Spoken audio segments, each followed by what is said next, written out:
Welcome to the Andreas Orthey podcast series on robotics. My guest in this episode is Stephen LaValle. Stephen is a robotics professor at the University of Oulu and one of the pioneers of robot motion planning. He's widely known in the robotics community for his work on the rapidly exploring random tree, one of the most efficient algorithms to move robots from A to B. In addition, Stephen also wrote the book Planning Algorithms, which is considered by many to be one of the foundational works for robotics research. I'm grateful that he was able to join me. Please welcome Stephen LaValle. Thank you so much for being here, Stephen. Sure. I read the biography on your website. Yeah. And you were born in St. Louis in Missouri. Yeah. And you say that you're coming more from like a working class family. So what did actually your parents do when you grew up? Yeah, well, my dad was a printing press operator. Oh. And my mom did some bookkeeping and was mostly a homemaker. Mm-hmm. My parents got divorced when I was young, though, and then went through a number of trials and different kinds of things. Okay. And can you maybe like trace back your fascination with robotics to like some kind of specific memory or specific moment where you thought, okay, robotics, that will be like my career. I want to go into that field. Well, I was fascinated by AI because of the movie 2001. I saw that when I was about 10 years old or so. That's amazing. It was about 10 years old itself. And so the HAL 9000 was done at the University of Illinois, according to the movie. It was done in Urbana, Illinois, which is exactly where I did my PhD during the time when it was supposed to be. So I was fascinated with that. So I knew AI. I love the robots in Star Wars, of course. Who doesn't? But a lot of it just came in graduate school by just kind of narrowing it down. I didn't like some of the more abstract kind of AI, more philosophical kinds of things that were going on at the time. It wasn't as far along as it is today. And so I ended up finding robotics really appealing. My advisor, Seth Hutchinson, was new and doing robotics, and it just seemed very honest in what it was trying to deliver. Mm-hmm. You know, it had some practical engineering aspect to it, but also great opportunities to go deep in mathematics and algorithms, and all the things I loved were kind of there. Mm-hmm. But I wasn't worried about. And it was nice. Because somehow I learned that the magic of whatever intelligence was kind of elusive. Mm-hmm. And I thought, well, let's just see if we can make machines do interesting things, mechanical machines in the real world. And were there like some favorite subjects which you really like to explore when you were younger, which already like maybe put like the foundation for your later career? Well, I fell in love with coding. You know, I was able to get. When was that? So at which age? When I was about 14, I started. I was playing video games a lot. We had home video game systems like Atari 2600 and stuff. And I heard that some kid up the street was able to make games. That's really weird. Like, how do you do that? You can't make the cartridges or something. It didn't make sense. So I learned about programming, got a book on BASIC. I programmed in the store because we couldn't afford a computer or anything. So the sales guy was really nice at the store and let me just stand there typing in programs all day. So what kind of games did you actually develop? Well, a little bit later, I was able to work in summers when I was 16 and get a Commodore 64. And I had a Timex Sinclair 1000 before that, which was like a 2K device. So I don't know. I mean, games that were probably similar to that kind of the things in that kind of time period, like little ships flying around and shooting and obstacle avoidance. But interestingly, they're very motion planning like. Yeah. So, yeah.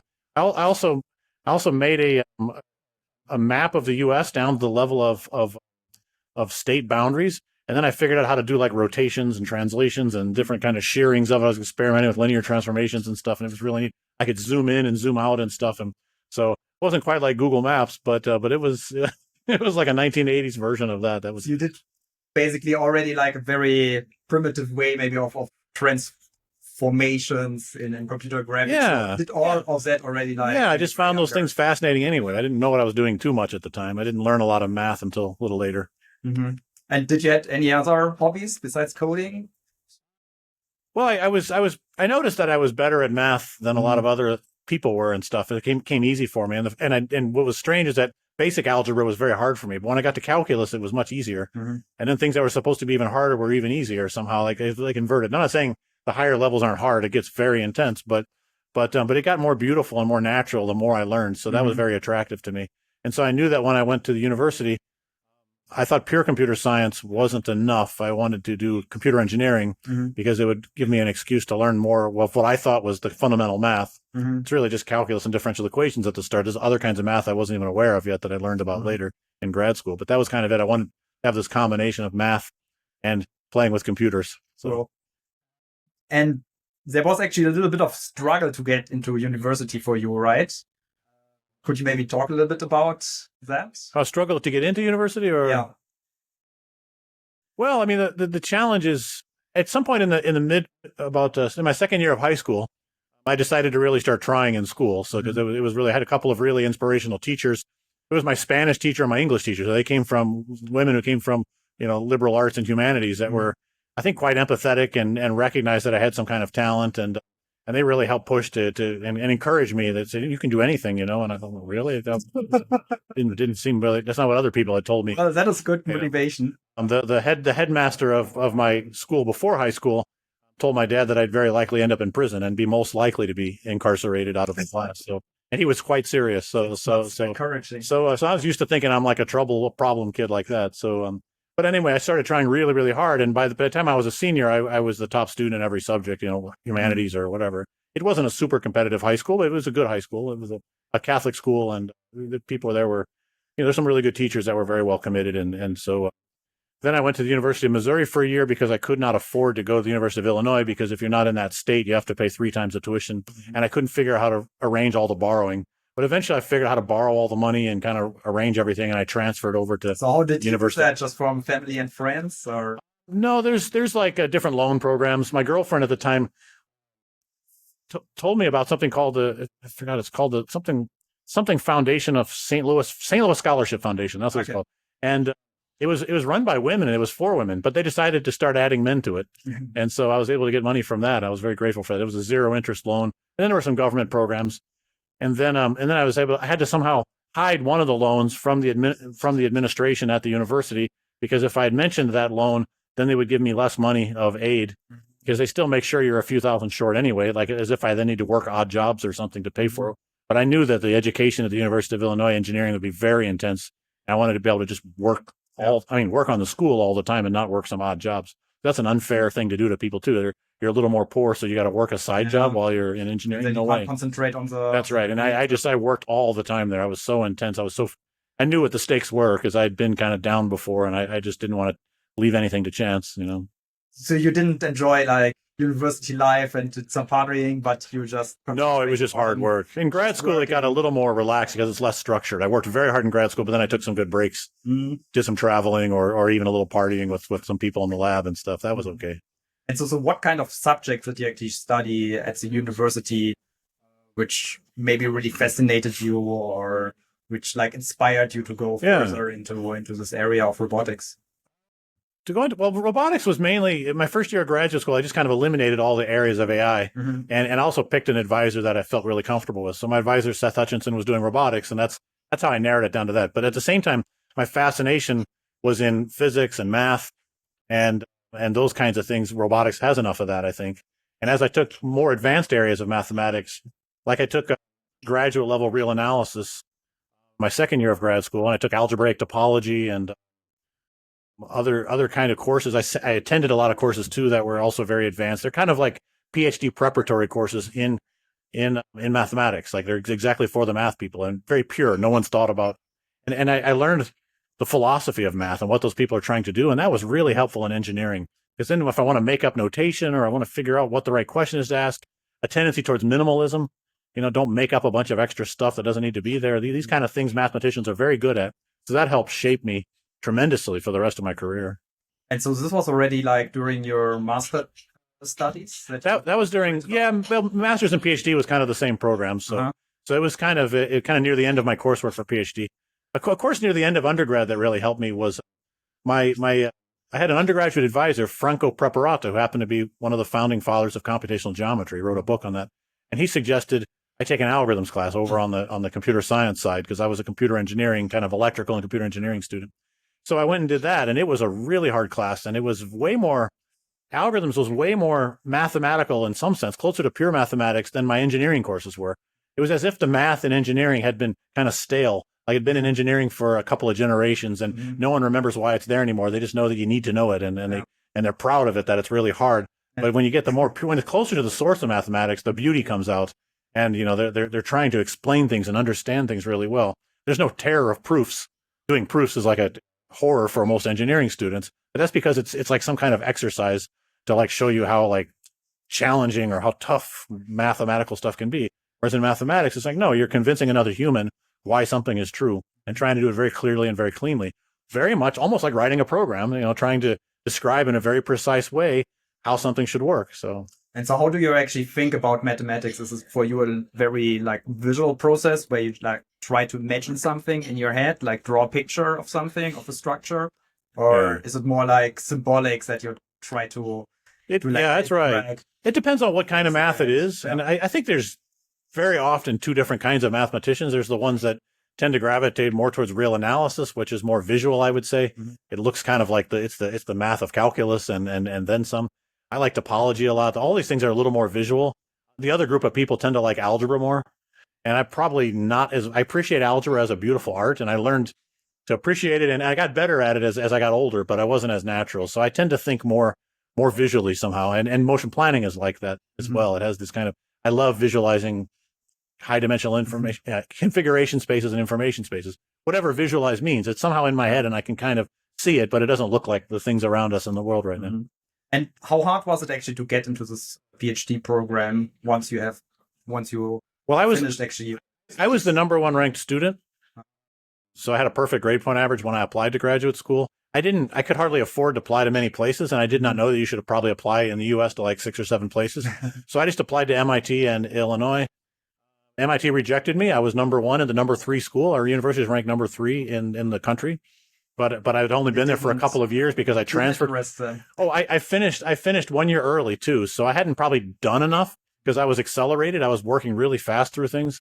And so I think if I had to do it over again, I'd probably slow down more, but it cost money and I had to borrow money. So I don't think it's fair, but I guess if I would have had more money, I would have been able to stretch out my undergraduate, get to know professors better, do more research projects, get better letters of recommendation. And those are very important. I know how to get myself into MIT now with that kind of capability, but at that time, there's no feasible way for me to do it. That's what I kind of think happened.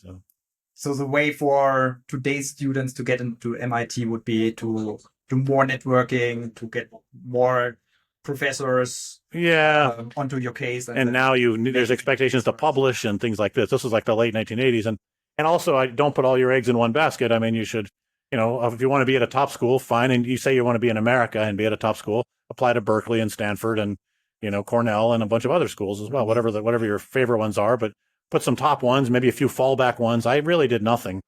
I just said, okay, well, I can stay in Illinois.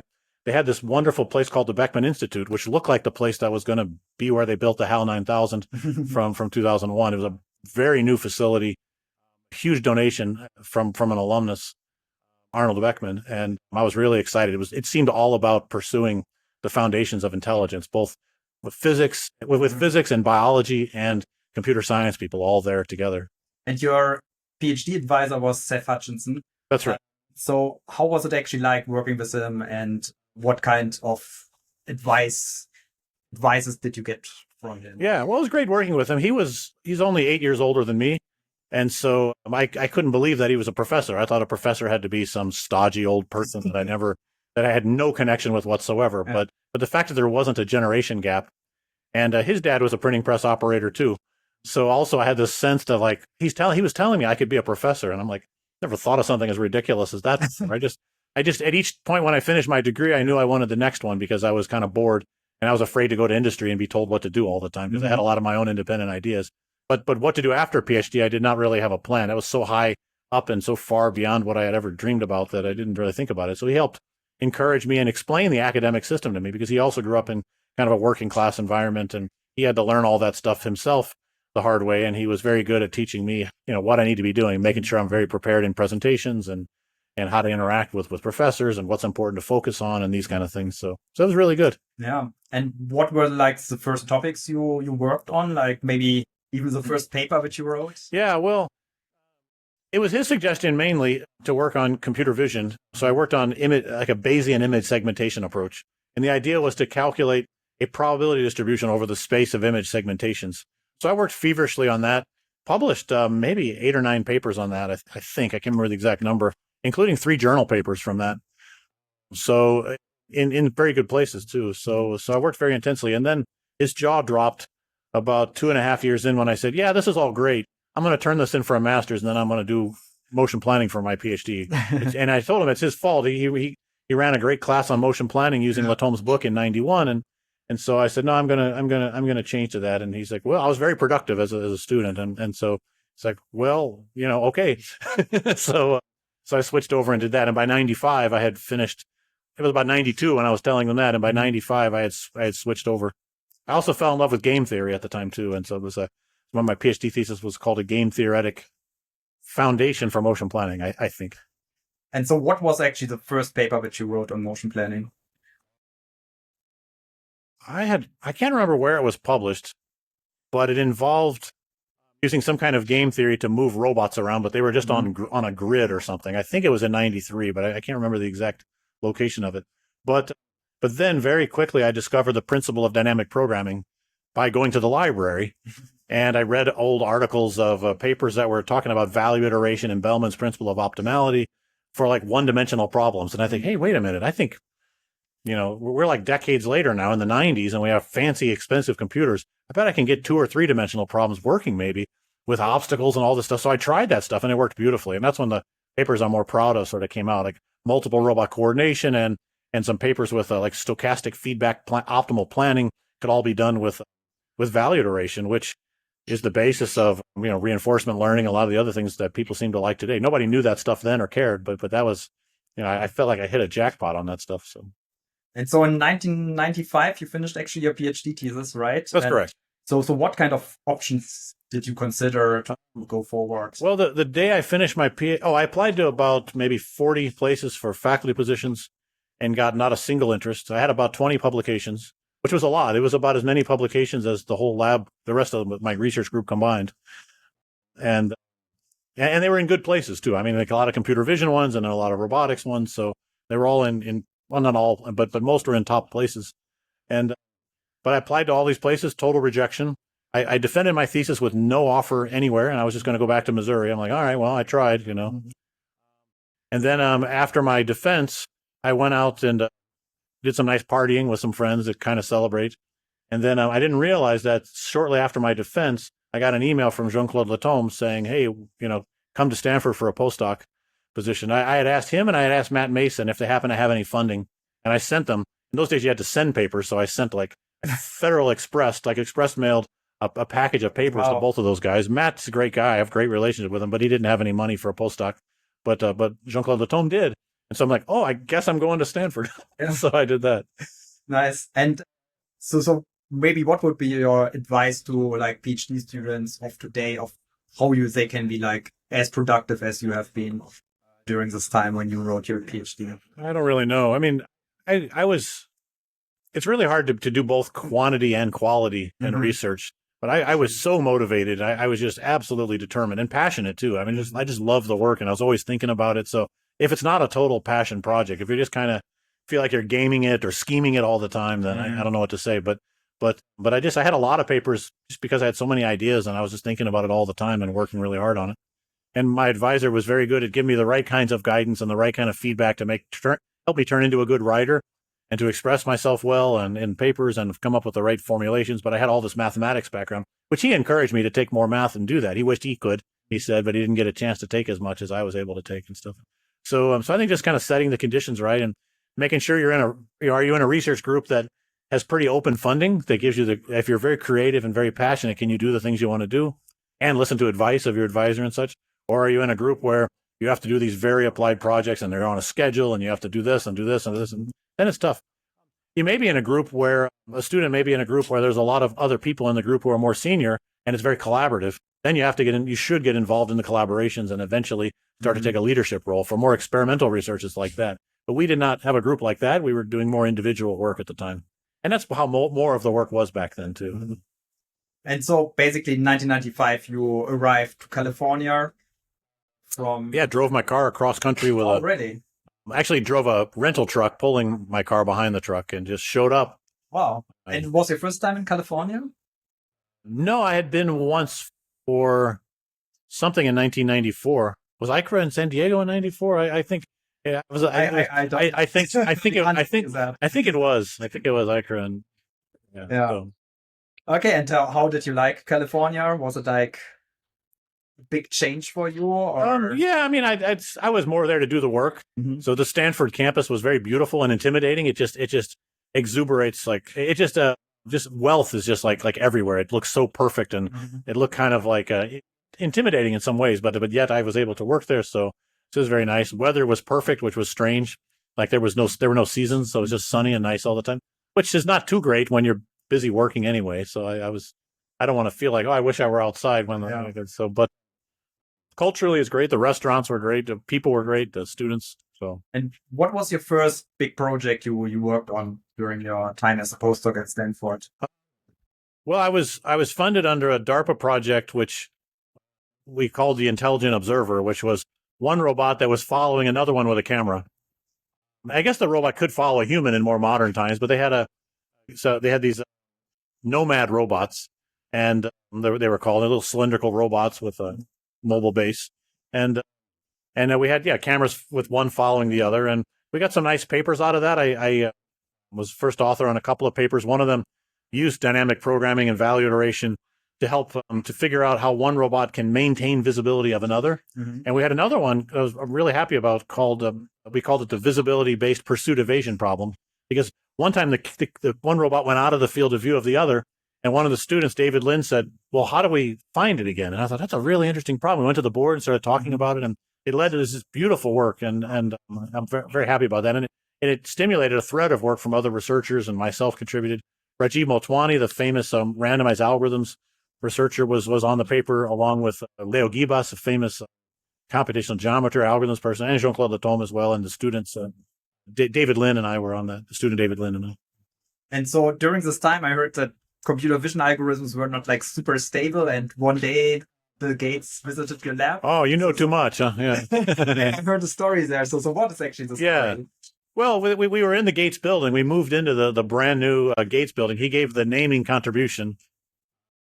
I heard that the Packard family gave more, but somehow the naming contribution was this. And so Bill Gates himself comes by for demos. And, we were pretty stressed about it. And I think around 3 a.m. or so, we got everything working right, so that one robot's following the other with the camera. But, it's too sunny in California, and the Gates building had giant windows, kind of like these here that I'm with. And so, it didn't work because the lighting conditions are different. Everyone knows it's sensitive to lighting conditions, so the thresholds are wrong or whatever. And so it just kind of did nothing. So I'm like, the distance you are from me, I'm like that with Bill Gates and Jean-Claude Latome. My boss is there, and I'm like, oh, I don't know. So what did he say, actually? I don't remember really. It was just kind of a surreal moment. Everything was so surreal. Just, yeah. I think Jean-Claude Latome just kind of chuckled a little. I was like, yeah, well, that's how these kind of demos go. Yeah. And so after your postdoc at Stanford, you got a position as assistant professor at Iowa State. Iowa State, yeah. I applied to like maybe 60 places, and only one interviewed me, and it was Iowa State. And luckily, they chose me, and I had to decide. Silicon Valley was looking pretty exciting at the time. Mm-hmm. But because things are really heating up because of the internet, and there was the big question of how do we search for stuff? Although Google wasn't quite founded yet. So I like the Bay Area, but I still said, I really don't like the idea of going to a company. I want to be an academic. I'll go to Iowa. It'll be, and I'll try to do good stuff there. Yeah. And it was I liked the people there. It was nice. People in the department were really good. So yeah. And I think at Iowa State, you made like one of the big contributions from you, which is the rapidly exploring random tree. Yeah. Also called RRT. That's right. Yeah, I thought of it while driving in the car in Ames, Iowa. I know exactly where I was at. Yeah. And it was very nice. So can you tell me a little bit about the history of how RRT actually came to be developed by you? So what were actually, I don't know, the predecessors of RRT? How did it happen? Well, going back to Seth Hutchinson's motion planning class, I learned from Latome's book and from that class about the randomized potential field method, and doing a kind of gradient descent and using random walks to escape. And I thought about random walks and said, random walks are unfortunate because it's just one ridiculously long path and it's very uncontrollable. Why wouldn't you try to just have a kind of space-filling tree, just kind of gradually? So I could see that in my head, but I don't know how to make it. But it just felt like there ought to be a simple algorithm that does that. So this was like 93 or so when I was thinking like that. In 95, I met James Kuffner, really bright and fun student who was in Latome's group. And Jean-Claude Latome was gone a lot. He was climbing mountains. He'd go away for 6 weeks at a time and things. And so a lot of the students were alone with the postdoc. And so we just had a wonderful time hacking and trying stuff. And so we tried picking points at random on the tree and then going in random directions. It'd be like it looked like a very tree-like version of a random walk. Mm-hmm. Instead of walking, you just have a tree version. And it was horrible. And then we tried doing some potential function kind of stuff to bias which samples you pick on the tree and stuff. And it sort of worked okay. And James made a nice little hovercraft too simulation. He was so good with coding and such. And I'd never met anybody better than me at coding until I met him. And then I'm like, oh, okay, there's another level. So it was really amazing. And then, and so we did the stuff and we showed Jean-Claude Detombe, and he was kind of like, don't waste your time on this. Go back, do what you're supposed to be doing. And I'm supposed to be working on the mobile robot and stuff. So I was like, okay, fine. So I stopped doing that. But then when I got to Iowa for the first year of being a professor, I'm still thinking it's running like a background process. And then one day it just occurred to me, I'm like, the space needs to be sampled, not the tree. Just pick points in the space, and each point you pick is like an advisor saying, hey, the tree ought to be over here. Mm-hmm. So find the nearest node in the tree and drive it over there, at least step towards it. And then it kind of goes away, almost like whack-a-mole. These little heads pop up, come towards me, and I imagine it like that. I'm like, oh, that's easy to code. Let me go home and try it. And so I tried it, and it took a couple hours to hack it up, and it was beautiful. I just made these beautiful fractal pictures. And next day I contacted James. I hadn't talked to him in over a year, and I was like, James, I think we have it. This is amazing. And he knew right away too. And so we raced to the ICRA deadline to make some cool results and stuff. Yeah, fascinating. And I think RRT has also really stood the test of time. I mean, you got this milestone award at ICRA, I think 2019. Yeah. So what do we actually think were the most important factors for this long-term success of RRT, that it's still developed up until today? Yeah, well, during that time when we were very excited, some interesting things happened. One of them was James was very focused in his PhD on ordinary path planning, like going from point A to point B in a configuration space with obstacles. I was obsessed because of my electrical engineering background. My PhD was in electrical, so I got further away from computers even. I was obsessed with handling the control problem, like being able to apply inputs to steer a dynamical system, which the RRT was, I thought, pretty good at. And I did not want to compete with probabilistic roadmaps and all the other things, but James was like, no, I need to get this working. He had a virtual human kind of project all in graphics where he had to have it like this character was moving chess pieces around on a board, and it needed to work really fast to be interactive. And so he was under a lot of pressure to do that. That was kind of his assignment for his PhD.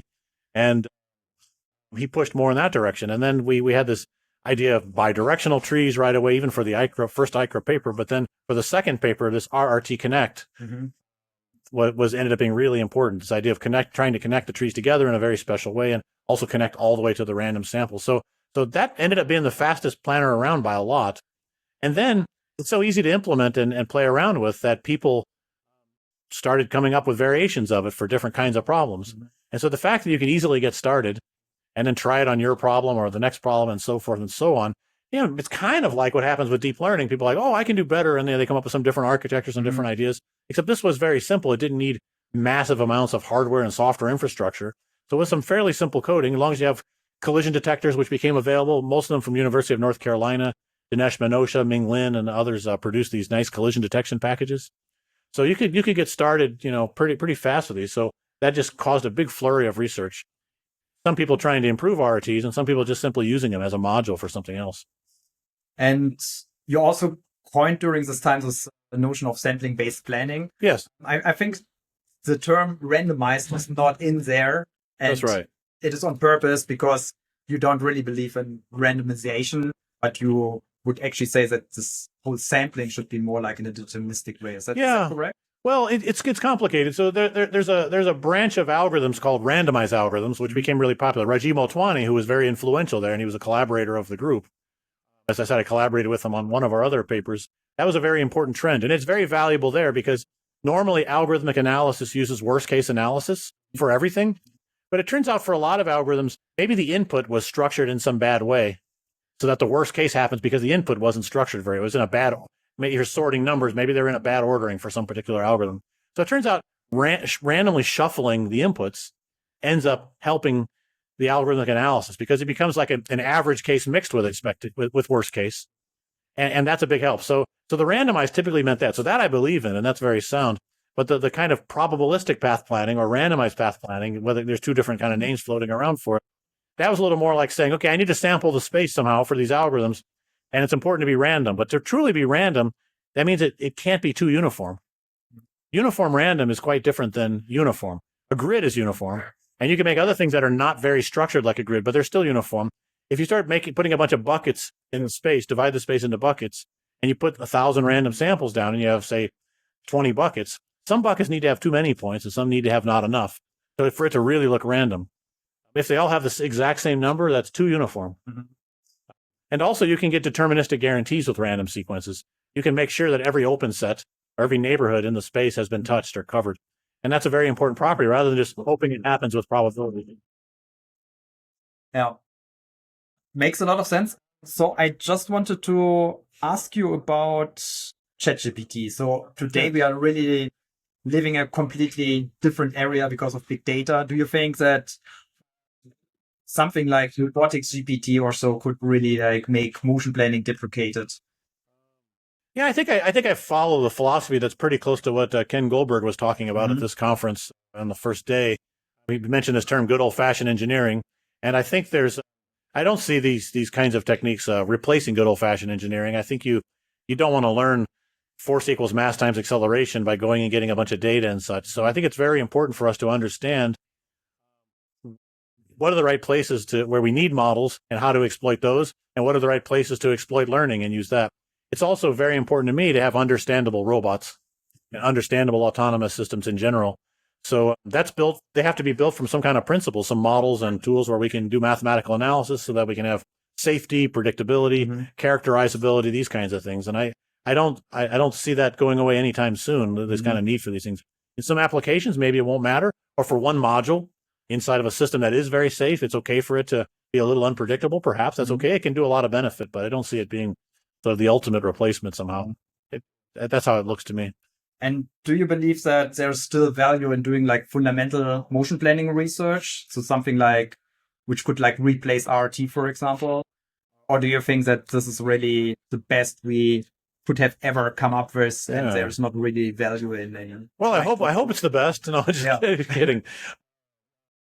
Well, I think there's definitely a lot of room for fundamental planning research or computational control theory. It's almost the same kind of thing. Largely, a lot of the problems are kind of the same. So there's a lot of openings for that. I think that the thing is,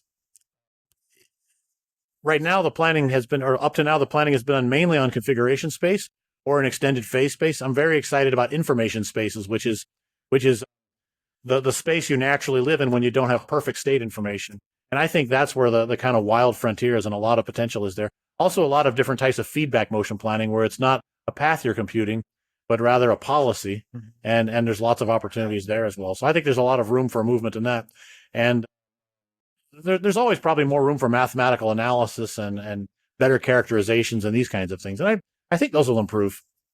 And do you believe that information spaces is something which could maybe replace configuration spaces, which have been so unifiedly used in robotics? Well, let's put it this way. If you take something like, imagine the notion of a digital twin, right? So there's an outside world, and I want to capture all of it and put it inside the robot's brain and have a perfect sort of copy. So that's kind of the way the configuration space planning looks, right? Because in the robot's brain, it has a perfect model of all the geometry. So the information space is a replacement for the case where you don't want to do that, where you just say, okay, maybe my goal is to vacuum the floors. Do I need a complete map of the environment to do that with exact localization? Or maybe I can just kind of slop around or do some clever local strategies and just kind of make it work. Maybe there's some other ways to do it that do not require constructing a complete geometric map. Just like humans can do a lot of things without having complete precise maps and such. So that's what the information space is. It's like, it is a replacement, but if you're going to do a digital twin, the information space just reduces to being the configuration space. So it's in fact a big generalization of that. And you recently published a paper about minimal sufficient robot brains. So how does it actually tie in with that? Yeah, so it basically says that the robot brain, I'm not really talking about neurons and such, but let's imagine that it's just some very general discrete time or discrete event dynamical system, and it can be over a continuous state space or a discrete state space. So it's a very general setting. And then we have sensors that measure information, that measure whatever it is from the outside world. They get observations. And then there's actuation that goes out. And through this kind of interaction, the question is, if you express a task in the outside world, could be in terms of you want to see these kind of sensor readings and you want to actuate these things, or maybe there's a state that you can reason about. It's external. In order to achieve these things, what's the smallest kind of like computation unit? We call it an information transition system. There's the internal states are information states just means internal states. There's no kind of meaning to the information necessarily. It may or may not have meaning to it in a semantic sense, but basically our theory says in a very general setting that there's always a smallest information space, so information transition system for any given task, and it's unique. Now, finding it is very challenging. We found some before, and I think the search is on to find the rest of them. Can you find some automatically? Maybe. I think Jason O'Kane and Dylan Shell at Texas A&M, for example, are interested in this as well. Cool. Yeah, let me talk a little bit about your book, Planning Algorithms. So I think in 2004, you had a sabbatical and you just concentrated on writing this book. That's right. And I think it's a very special book because it's super comprehensive and there's such a big attention to detail in the book. So what did it actually take to write such a big monumental book, and also how did you get inspired to do that? Yeah, well, I thought Jean-Claude Latomme's book was really cool in 1991, and that had some impact on me. I could see the respect that he got and the impact he was able to have. And in 1994 or so, when I was nearing the end of my PhD, I had a vision because I was writing a thesis, and I loved writing, and in pulling everything together for my thesis, I could see how to unify all kinds of things. In that case, it was a kind of game theoretic framework. And I thought, I want to go bigger than this. I want to really try to unify control theory, discrete, like AI kind of planning, and continuous motion planning, and kind of pull everything together. And I thought I could do a good job on that. So across the 90s, I was thinking about this all the time and just kind of building the landscape in my mind and doing research and kind of still putting the pieces together. So once I could kind of see the whole landscape in my head in 2004, I'm like, okay, I'm ready to do a massive brain dump. And so I went to Poland, Poznan, and Professor Krzysztof Kozłowski was my host there, and I just mostly I couldn't use the university too much because they had a lot of rules about when you could go to the office, and they controlled the keys and stuff. So I eventually just got an apartment with high-speed internet near the university, and just kind of quarantined myself for the most part, and just worked like crazy. I wrote about 650 pages in 20 weeks, and I'd roll out of bed at about 7 a.m. and just start writing. It was my best time to write. And then I would write all morning, maybe eat a little bit of cereal or something, muesli. I would eat a little muesli, and then I'd go and get lunch, meet some of the assistants at the university, practice my Polish, and then in the afternoon I would do proofreading of whatever I had just written, or maybe the day before, whatever it was. I would do proofreading until dinner time, and then I would start reading materials. I brought a lot of materials with me, and I would try to read and start to concentrate on what the next part was I was going to write the next day. And then by about 9 or 10 at night, I would drink a big beer and then pass out. I'd be dreaming about. I definitely work a lot when I sleep, so things would be kind of somehow crystallized when I got up in the morning. I roll out of bed, and the process just kept repeating. So basically, total immersion. It was like that, yeah. And things were clear. These concepts were clearer to me than anything had ever been in my life. Like it was so beautiful, but it was very antisocial and destructive in a lot of ways, because I couldn't do that forever. But during that time, the clarity was just amazing. And there was never like a time when you thought, okay, I don't want to do this anymore. I want to give up here. No, there's a lot of stress. Am I going to be on schedule or not? Some of those chapters I wrote really fast. It was about 2 weeks per chapter I was trying to go there, but some of them got harder, and some of them were easier. I was able to catch up, and it was kind of difficult. And then I went back to Illinois and then wrote the remaining third or so later in that year, except for the information space chapter. That was the hardest to write by far. And I finished that in 2015 sometime when we were getting kind of near the end, and the introduction, but that wasn't hard. I just saved it for last. And how did you actually get this book published? I mean, how did you get it? How did you find a publisher? How did you convince them that it's actually a good idea to write such a book? Yeah, very good question. I was always posting it on the internet for free, even when it was just course notes. And I thought at that time, when you search for things, Google search was not localized, and the edu domain, which my university was on, came up very high in searches. So I felt I'm going to put stuff on the internet and get my word out. I got used to using the internet that way in Iowa. I had moved to Illinois by 2001, but I still had this mentality of just putting it on the internet. So it was already there, 95% of the way done. And I just contacted the editor-in-chief for the right division. I think it was computer science and mathematics for Cambridge. University Press. That was my first choice. One reason why was because there was a book by Alan Hatcher, the mathematician, who I think he's at Cornell. Might be wrong. And he published his algebraic topology book for free, and it was online for free, and he published it with Cambridge. And so I said, hey, can I get the Alan Hatcher deal, whatever that was? And they checked it out and replied back like in a day or two and said, yeah. Cool. So that was easy. If not, I was going to go through a lot of other plans. I was going to look for a local publisher, like even a little regional publisher, do anything I could to get that book out there without just having all this money going to the publishers and such. I wanted it to be accessible to everyone, but I thought a printed copy, especially in that time period, would be really important to people. And I think it was.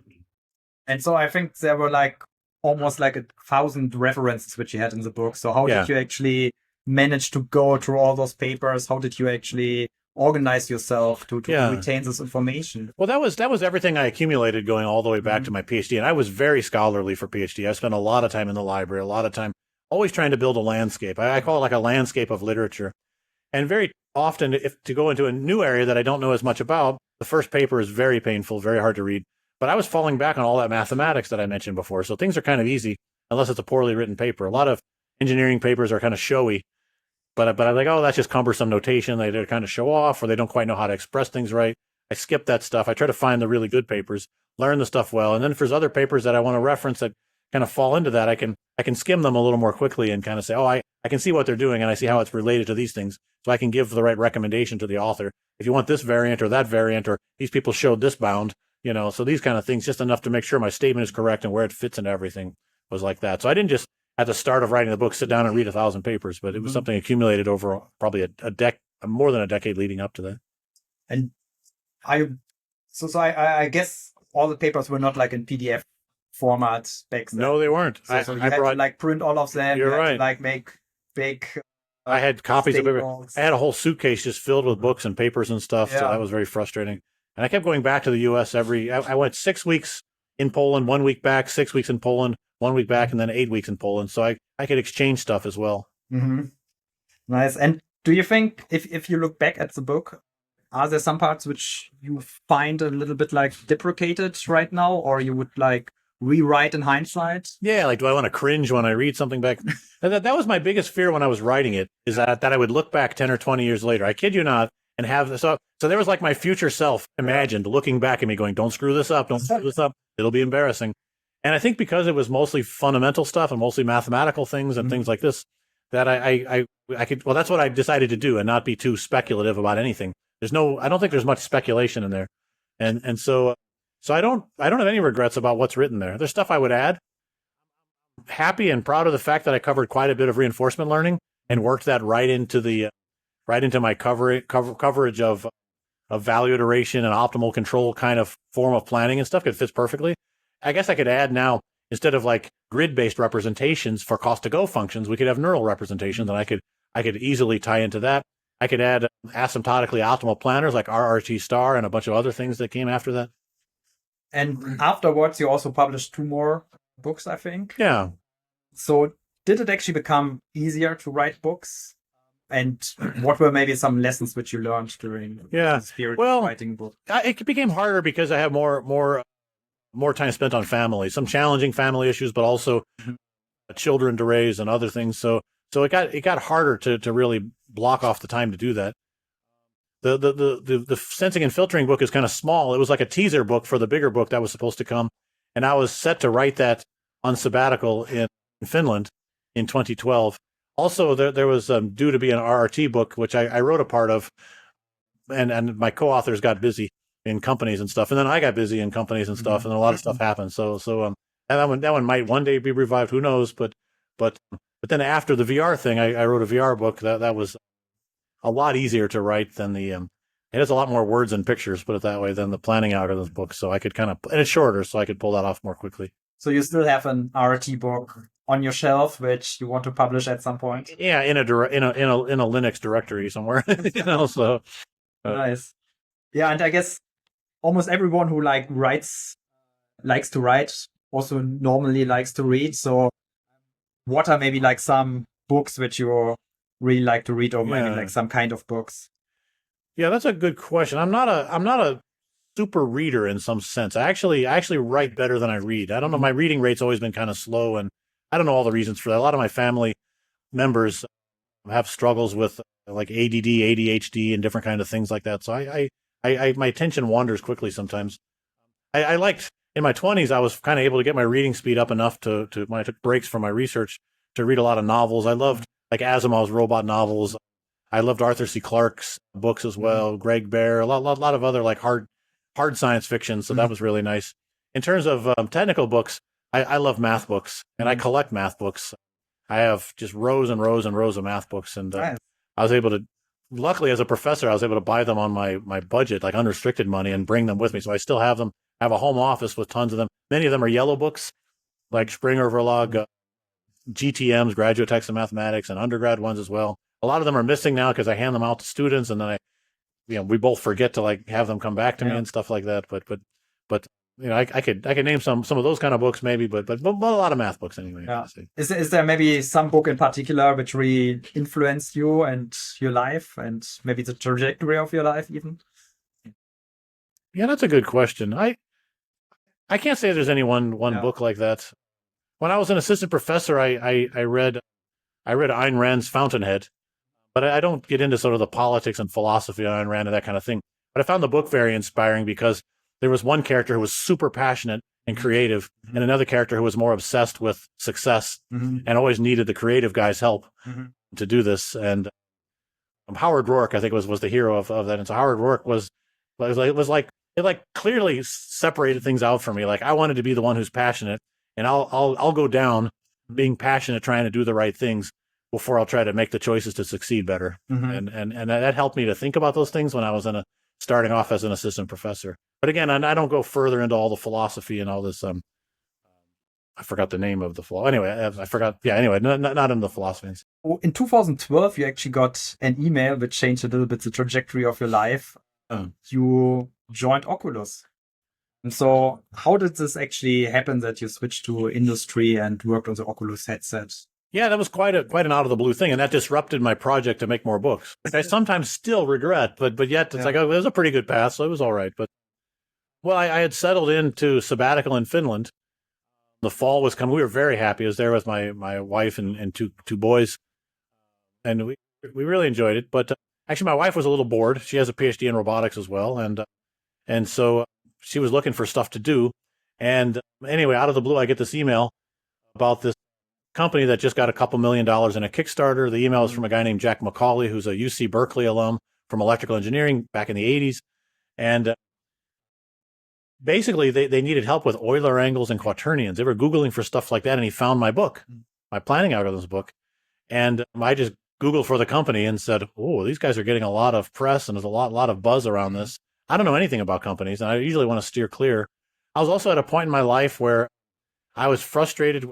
I'd gone through a divorce, had a lot of different problems with financially and stuff. And so I thought, I really want to take care of my family well. My kids, my boys who were, I forgot their ages, were about like, 10-ish or so. They're 3 years apart, but then like maybe 8 and 11 or 7 and 10. And I may have more kids. And I wanted to put myself in a better financial position for security.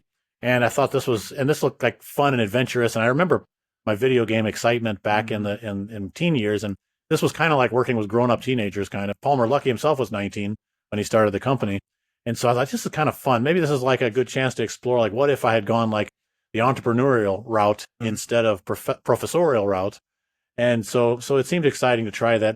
And my wife was looking for things to do, so I convinced them that we would just be a 2-person consulting team. Really? And I work together. And when we started writing code for them, she's a better coder than me anyway, and she's really good at coding mathematical things. She's very meticulous, and so we coded different parts. We wrote like core math parts, and then started writing the core tracking parts, head tracking parts, and then got into sensor calibration and all kinds of stuff. We even had a robot arm in Finland with the first Oculus sensor board on it, and I begged them to buy me a robot. They were suspicious because they go, "Oh, sure, buy the roboticist a robot. You just want to play with your robot." No, it's a perfect thing to do very systematic, carefully controlled motions. So I know what the acceleration is supposed to be and what the angular velocity is supposed to be. And then you have to calibrate these sensors better than they are in smartphones to get them to work for something like head tracking. That's what we figured. So that was basically your main contribution? to Oculus? That was the main contribution at the time, was the core math software and head tracking. And then when we did like about 6 months of consulting work, and then to get some shares and things like that, let's say they strongly encouraged. I think I had to move to Southern California, bail on the sabbatical. It was a big mess. Kids were crying. They loved Finland so much they wanted to stay in school there. But so I ended up moving straight to, I think it was March of 2013. We moved straight to Irvine, California, and then there I started working on more improved head tracking for the 3 degree of freedom system that was part of DK1, and then for DK2 I worked on the 6 degree of freedom tracking, but also got really heavily into human perception. Hired a couple of perceptual psychologists, and we started working on all sort of aspects. And I played a kind of chief scientist role, and I was also helpful in a number of things. I guess when they brought investors around too, I think some of the investors liked having a academic gray beard or whatever you want to call it, kind of with a little more background and things like that. And do you believe that nowadays virtual reality is almost solved or completely solved, or do you think there's still like some open research questions which we need to solve? No, it's a very active and growing research field. The communities of research, university research are growing. It's a mess. So there's quite a bit to do. The headsets have not improved a lot since. I mean, they've improved some, but not by huge leaps and bounds, I would say, given all the hundreds of billions of dollars and amounts have been invested. One of the reasons why is because of nanophotonics, optical engineering kinds of problems, waveguides, and these kind of things. It's hardcore applied physics, and it's not chips. It's something else. And there's people who do it in the world. Finland, in fact, is very good for these things because of Nokia culture and things. But these are very difficult things. And, in robotics, we know that robots tend to do really well when there's better components, right? So this is one thing that I believe Dieter Fox mentioned in his keynote here, that once the SICK laser became available, the robot systems they could build just grew tremendously. For VR, we were able to make good headsets because of the smartphone screens and the MEMS IMUs and the GPUs and the mobile GPUs, all these things. But there's not another generation of these kind of things. So what are we going to do? We can't just program our way through these. So it's going to involve a lot of advances and things. But I think on the fundamental side, the advances are there. It's more of industry's turn to find the right applications for these things and make the right products and these kind of things, which is, they're good at spending money, but they might not be always good at finding the right direction. So talking about applications, so what do you think would be one killer application for virtual reality? I don't know. I think if I knew what it was, I would invest in it or start a company and do that. If I don't want to start a company, maybe not. I'll trick somebody else into doing it. But one thing I'm excited about is telepresence. Using virtual reality and robots, so tele-embodiment. I think that's a kind of killer app, but it's not going to be the first one. It'll be something more along the lines of a VR version of TikTok or something, who knows. Yeah. And so you were still at Oculus when Facebook bought Oculus, right? Yeah, that's correct. So how was this time? I went for one day of Facebook onboarding. Then I went back to the University of Illinois. I went and traveled and gave a few talks on behalf of the company around. Was it so horrible, this one day of onboarding? No, it was a fun day, I guess, but I never really had any intention to stay there. Yeah. I had a sweet golden handcuffs deal that I just walked away from. But I own some shares in Oculus anyway, so I didn't really care. It was a lot that I walked away from, but I already got a lot, so I wanted to. What's very important to me is to have control over my time. What I spend my time on. I'm mostly curiosity driven. And so for my work, it's very important. I lose my passion right away if I'm just kind of told what to do all day, or if other people are making decisions that are out of my control and things. And I want to spend time with my family and enjoy life. And, I could have worked there for 5 years to go through all the kind of process like a lot of other people did. But, I was certainly offered everything, but yeah.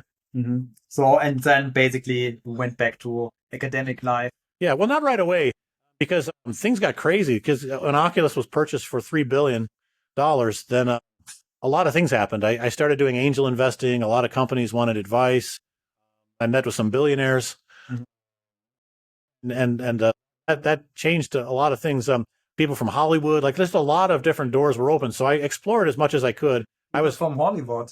Yeah, I met Brett Leonard, for example, who was the director who created Lawnmower Man, the film about VR from the 90s. We also met a lot of other people when we were in Oculus, but these were people that he was already reading the VR book that I had online, and he had a small company going with a couple of other people from Hollywood, not actors, but people who actually produce things and such, and they were trying to do VR storytelling kinds of things, and they liked what they read in my book, on my VR book, and so we started doing some things like that. But then the whole ecosystem was kind of going down kind of quickly. So it's around 2015, 2016 or so. I worked for Huawei for a while as a vice president and chief scientist of VR, AR, MR. That was fascinating. Spent a lot of time in China and US and Finland. There's different branches of Huawei all over the place. I learned a lot about Chinese culture and technology there. It was wonderful. But I ultimately left that kind of fast because I wanted to focus more on my family. Yep. And then eventually just went back to university completely. And I think they also wanted to invest into a bigger building or near the campus or something, right? In which place? In the US, I think. Yeah, I don't know about that. At the University of Illinois or? Yeah, I think I read this somewhere that Huawei wanted to invest there, but then somehow this deal actually fell through. Yeah, that's right. Well, it was right on the time where the university was encouraging me to and everyone to do lots of cooperation with China. They're putting campuses there, doing all kinds of things.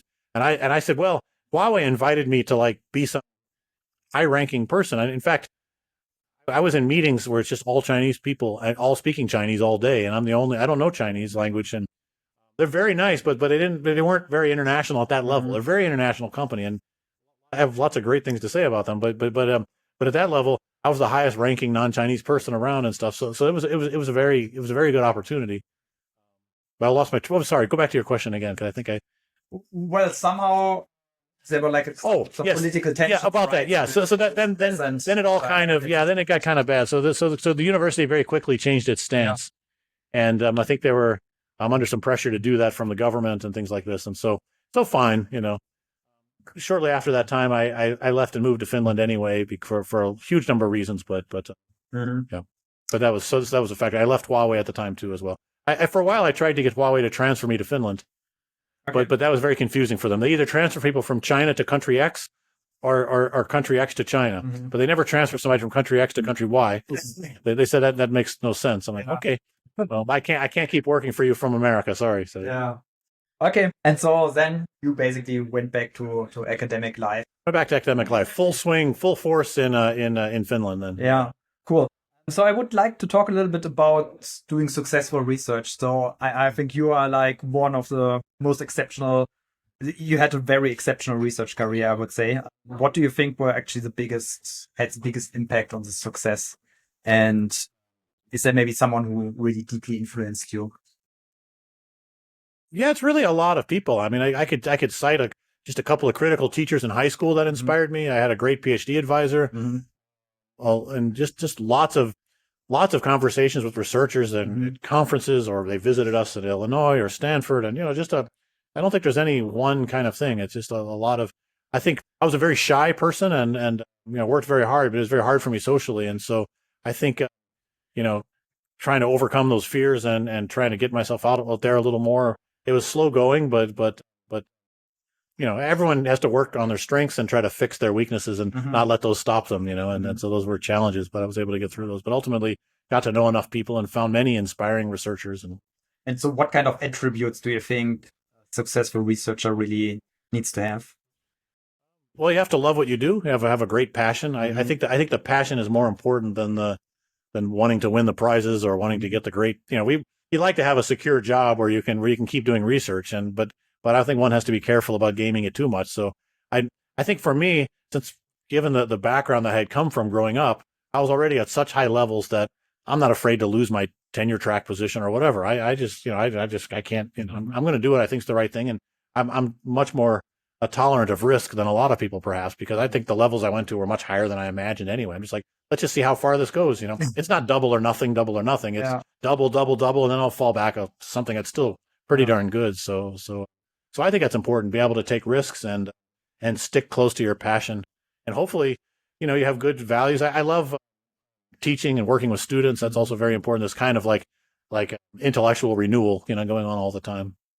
And I think also in the last, I would say maybe 15 or 20 years, the H index became really the biggest indicator of performance for research. And what are your thoughts on the H index as such an important metric for research? Is it maybe a bit too much? Is it like something which is a good proxy for doing good research? Or? I think it's random garbage.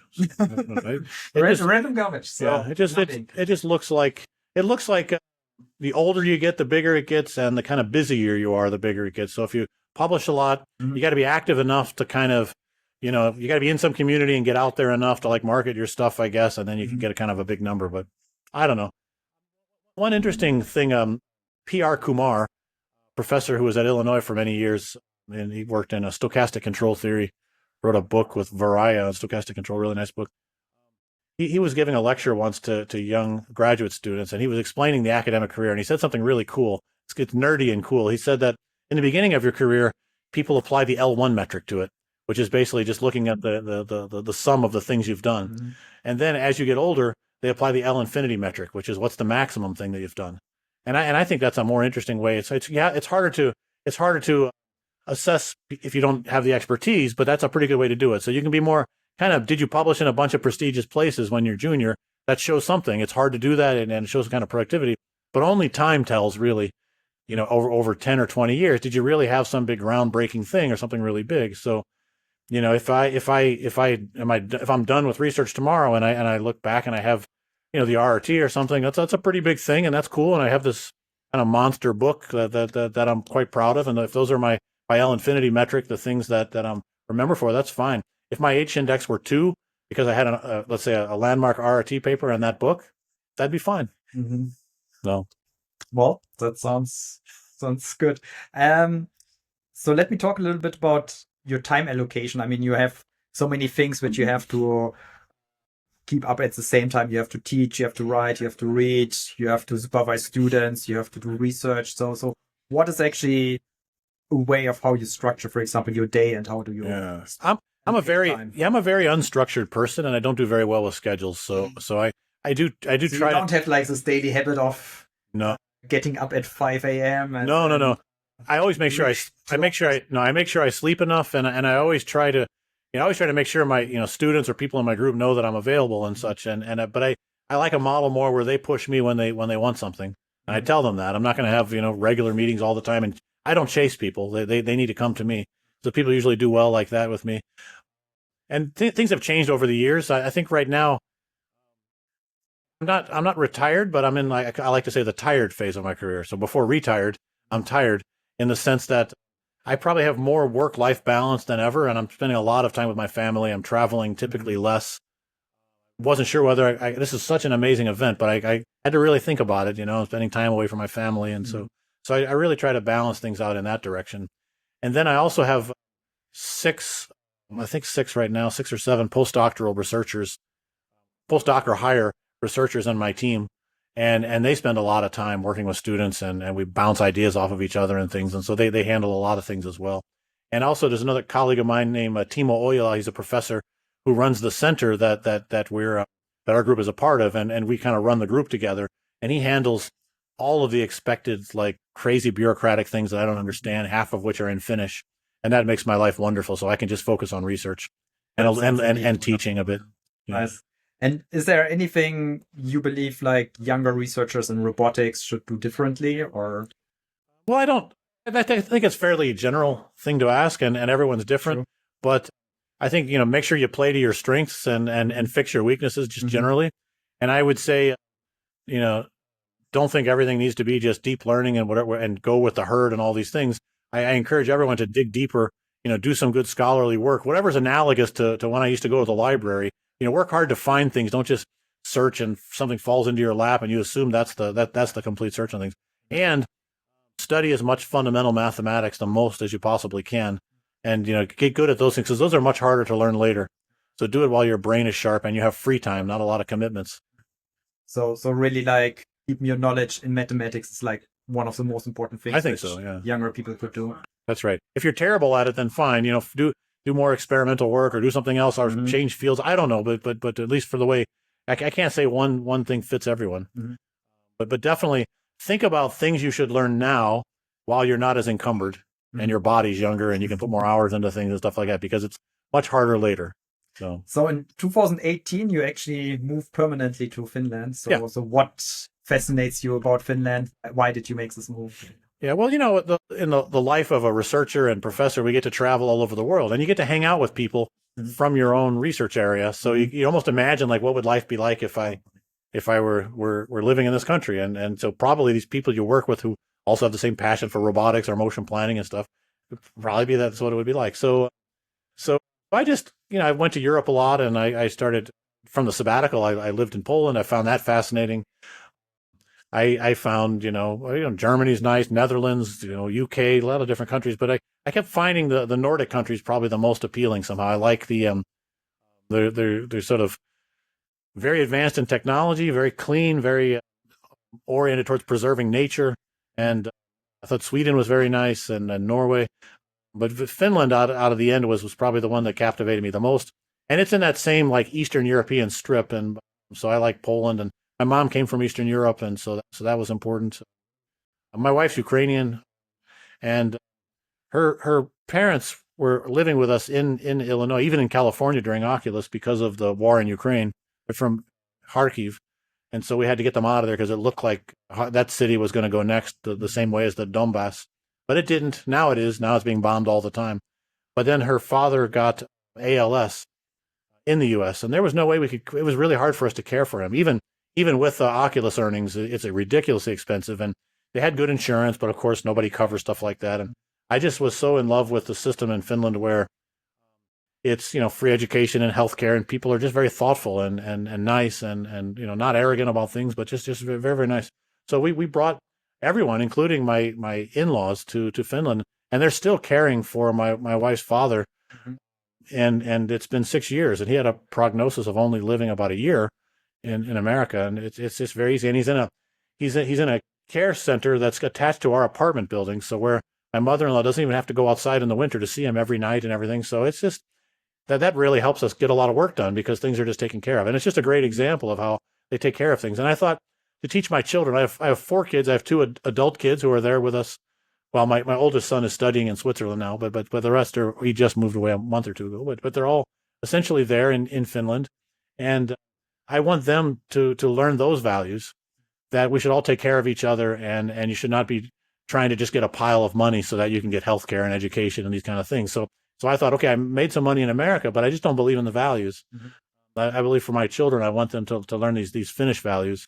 And then maybe there's other countries with similar values, but I thought the Finns implement that very nicely. And they're very, practical and not so arrogant about it. They've never had a big imperial empire or anything like that. They're just proud to have their country, and mm-hmm. they're even apologetic for speaking Finnish in their own country. It's absurd. So have you already learned a little bit of? I heard that it's one of the most difficult. It is. Languages. It's quite outrageously hard, and there's a lot of reasons for that. Probably don't want to go into all the reasons here, but I speak Finnish at a basic level, mm-hmm. but I'm still working on it all the time. My 7-year-old girl is the best Finnish speaker in the family now. She's perfect. Mm-hmm. She speaks Russian from Ukrainian, Russian, and then English and Finnish all perfectly. So. And is there still something about the US which you miss? Which you don't have in Finland? Yeah, I mean, I think the amount of diversity, especially in cities and in universities, cultural diversity, ethnic diversity, people from all over the place. I really miss that, especially because it tends to lead to excellent restaurants that are made for the people from that country. Like the Chinese food at the University of Illinois on the Champaign-Urbana campus, we had something like 7,000, was a rough estimate of Chinese students there. They had every different type of trendy, cool restaurant that I had seen in China that I learned about when I was at Huawei, and it was there, and I could just have that stuff and enjoy it, and it was like that for every other country and culture and stuff, especially in the big cities and stuff. So I miss that. Yeah, I saw once that you gave a talk at a big conference remotely from your sauna in Finland, which was very cool. So what actually fascinates you about saunas, and what kind of benefits do you get from them? Well, sauna is a Finnish word. Oh, I even say sauna. That's how you say it in Finnish, and it is a Finnish word. That's I said it incorrectly. Yeah. So sauna is English, and that's a pronunciation of it, and that's their gift to the English language. That word. Mm-hmm. And it's like a reverse swimming pool. So in some hot parts of the world, everyone has a swimming pool to jump in to cool off. So in a cold part of the world, you jump in the sauna to heat back up again. Mm-hmm. But it's also a very special place to Finns. It's a place to, you go in.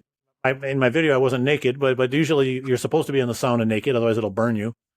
It's 80 degrees Celsius in there with a hot steam coming over from the coals and everything. And it's a place to connect with people. And like a lot of people have business meetings and other kind of things there. It's like a humbling kind of thing. And Is that a Finnish thing that you have business meetings in the sauna? Yeah. Nice. That's right. And so they'll bring visitors, and of course the Finns will chuckle a little because it's quite hot. That, yeah. Yeah. So it's a very important thing to them, and I think it's an interesting part of their culture. And I've come to, you feel like you're burning to death the first couple of times, but I've come to really enjoy it. The Finnish sauna is the hottest of all the world saunas typically. So let's talk a little bit more about your future aspirations. So where do you see your lab, for example, in the next 10 years, and what kind of problems do you want to have solved by then? I think I can never predict stuff like that. It's really hard to say. Right now we have a very exciting ERC project called Foundations of Perception Engineering, where we're looking at mathematical and scientific foundations of what VR is, including VR applied to robots. Like, what would it mean for a robot to experience VR? So we're having a great time with that. And I think we're doing the groundwork for that. So I think in 5 to 10 years, there'll be a lot of spin-off kinds of things from that. And I keep gravitating more and more back into robotics. I even got, thanks to the interest of my son, I published a RRT paper with him and another researcher in my group, Bashak Sakchuk, and published that at IROS last year. And so I probably will do more motion planning kinds of things again and stuff like that. But otherwise, I'm just generally curiosity driven, and whatever I say I'll do, I probably change my mind because something more interesting will come along, and that's just fine. I think this is super fascinating that your son is actually going into the same niche topic of doing research in motion playing. How did this actually happen? Well, that's a complicated thing. When we moved to Finland, he was 17, and it was hard for him to progress in the Finnish system because then they keep saying, well, you need to learn Finnish and then go to night school and complete basic education and then complete 3 more years upper secondary education, and then you can go to the university. And he was very stressed out about that, and he didn't want to leave and go back to America to start going to college there. And he did not have a high school degree completed from the U.S., which they would accept. So he took a graduate equivalence exam, and now he's studying at a small university in Lugano, Switzerland. It's an American university, and he's studying political science, actually. But I taught him everything I know well, not everything probably, but I taught him a lot of mathematics and algorithms and coding. He did a lot on his own as well, and he was just fascinated with it. And I think it was good to kind of build his confidence while he was kind of stuck in Finland as a young adult, and trying to figure out what he wanted to do. And so I brought him to Wafer and ICRA and IROS, and he really enjoyed the people and had a really great time. But he's trying to decide between that and political science. So now he's getting a degree because he could take courses in Finland, but even if he petitioned and took every course as a resident, he's allowed to, they still won't give him the degree.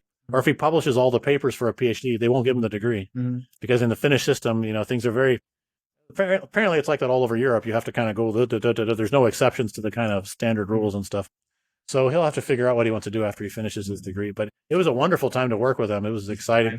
Reminded me of like when I was goofing around with James Kuffner on the RRT in the first place. We just had so much fun. He was, my son Alex was doing a lot of the coding. I was doing a lot of the mathematical stuff, and Bashak was also doing even more of the mathematical stuff. And we had a really great time. And are there any robotics applications which you think would be like super useful in your own life, which you would really like, have available for you, for example, in your household? Yeah, well, we have robotic mops and vacuum cleaners, and those work pretty well. I would love to have some kind of robotic telepresence device, and I'd love to have virtual reality headsets working well enough so I could pop something on quickly and feel like I'm somewhere else and just inhabit a robot and have it go out running around, looking around and interacting with people. I think that'd be really nice. It'd be a great thing for the world to have, especially for people with limited mobility.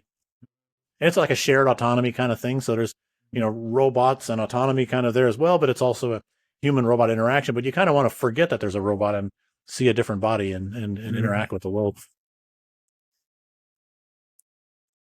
What do you think will actually be some bigger changes in robotics research in the next upcoming years? So maybe not only involving your group, but like the whole robotics community at large. Yeah. I don't know. That's very hard. That's very hard to predict. Perhaps the deep learning stuff will hit the trough of disillusionment and people will understand kind of what they can and can't do a little better. There'll be some enlightenment period on that. And then some gradual road to progress to be like I don't know if the Gardner hype cycle is always right. I always think of that there should be like a Fourier analysis version of the Gardner hype cycle, where there's like the cycles are happening at different frequencies and amplitudes all the time, kind of. But so it's hard to really predict all these kind of things. But I think there will be some kind of, you can feel it happening already, that there's some gain in understanding of what those things are good for and not good for. I hope there's a lot of interest in getting back to a lot of the fundamentals and doing deeper kind of research and not being so obsessed with how many papers can I publish as quickly as possible and to increase the H index or whatever kind of thing. So I'd love to see something going back to fundamentals. I doubt it will happen. I will certainly not predict that it will happen, but that's what I would love to see happen.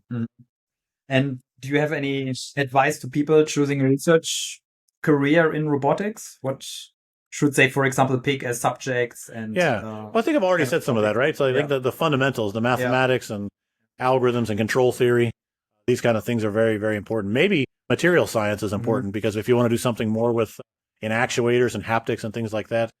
So then I would say you'd better learn some physics really well, applied physics, things like materials, things like that. So it probably depends on the maybe kind of discipline, but make sure you're very passionate about it.